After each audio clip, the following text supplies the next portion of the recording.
Shubor nakaslem jong unongsan Hima. Ka North Liberty Higher Secondary School Jawai bat Amwi Higher Secondary School Thangbuli kidai ki Artalik School kibla yo bandra ek namla ado jong district level inter school Subroto Mukherjee Cup football tournament arjar arpuhenrio balapnia the office district sports officer West China Hills Barok lai tadi ki jingyo kun final lependong Hamadan wa ejer multi sports complex hakalai tarik naitung kirang ba ki thaya le kai ka North Liberty Higher Secondary School Jawai kila yora ek nam la do hakakedan under 15 boys but kakedan under 17 girls katba ka Amwi Higher Secondary School Thangbuli kala yora ek nam la do hakakedan under 17 boys haba phai shiging le kai final hakakedan under 15 boys ka North Liberty Higher Secondary School Jawai kala la ban pendiam ye ka Jawai Government Boys Higher Secondary School da shikulanat Hakakedan under 17 jong ki kenthai ke North Liberty High Secondary School Jawai kalapendram ya ke HK Singh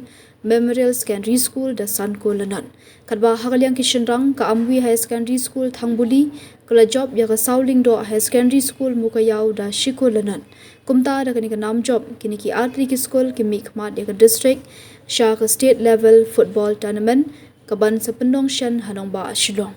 Yaki Kusnam Lasam de Ukongsan Uba Kentu Shulai MCS Assistant Commissioner West China Hills District Hagjinanang ka District Sports Officer West China Hills ka Kong Linza FCM Kidoyalam ba dekot nongkit kam ka WJDSA kumjo kinoyalam shnong ka wa yajer na lor kiwe.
Ready, ini tak kira nak rana sok itu yang bikin high. Ini tak kira yang bikin high.